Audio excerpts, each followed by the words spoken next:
Could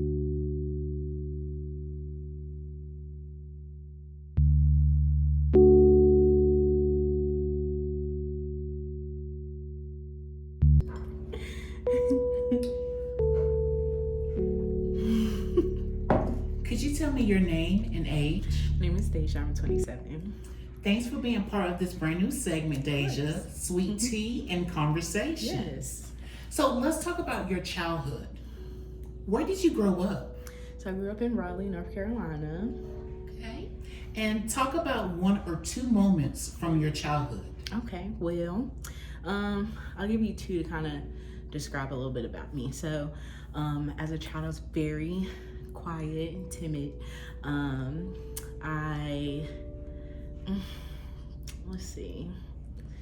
Dang, Ormond, I don't know. There's so many here. And I had a good one. Let me see if I can remember. Okay, yeah. So I was very shy. I didn't like speaking in front of people. My teachers always described me to be friends with everybody. I got along with everybody, but I didn't really talk to a lot of people. So always made me wonder, how can I be friends with people that I barely talk to?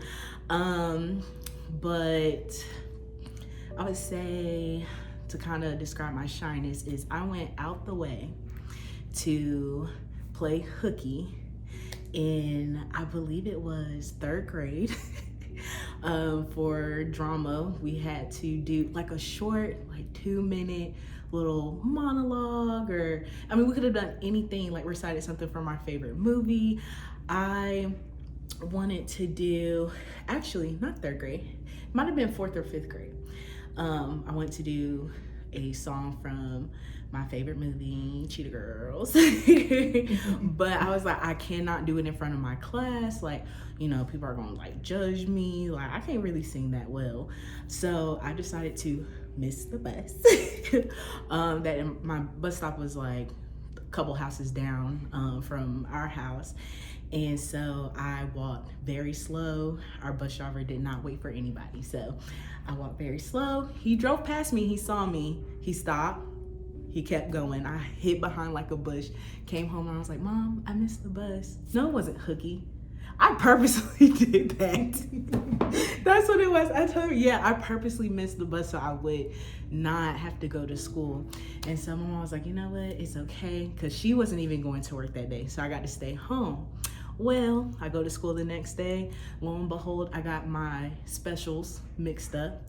And that day we had science. And the day I went back to school, we had drama. So I still had to perform. I performed very quietly, very nervously, but I did it. So it was good. Wow. Thank you for sharing that moment. Yeah, I did a lot to try to get out of that, but still had to do it. So originally I wanted to go to cosmetology school, and then I wanted to transfer to a 4-year to get a degree in business. I opted not to do that. I didn't realize how many jobs there were out there. There's so many options, and then it's a decision you're making to pretty much for the rest of your life to, choosing a job, or at the time that was my mindset. But I ended up doing dental assisting through Wake Tech. They have an accredited program. It's about a year. So now I am a certified dental assistant. Wow. Okay, well, as a child, I kind of had this fantasy world, fairy tale outlook on life. And although my dad was very, hey, you got to work hard for what you want, in my mind, it was just, hey, meet a guy, get married, have some kids, live happily ever after. I never thought that I would have to get up at 6:50 in the morning and work until past 5 o'clock and go home and wake up, do it all over again. So it's a lot that I did not expect. Thankfully, I had a great support system, and I would say that my transition into adulthood was very slow and steady. I had, a lot of support from my parents to kind of help guide me in those aspects, especially moving out and being on my own, and everything. So it's completely different from how I thought, adulthood would be as a child. Have goals, but understand that life is forever changing and what you want will probably change too. But, once you set your mind to something, just go for it, and just try your damnedest to accomplish it. And if you don't, it's okay. Everything is in God's plan. Create more goals. So, and just understanding that things can happen. Overall, I think you are a success story. So how do you feel about that statement? Initially, because I feel like the definition of success, you have the dictionary definition, but I think success is defined differently for everybody.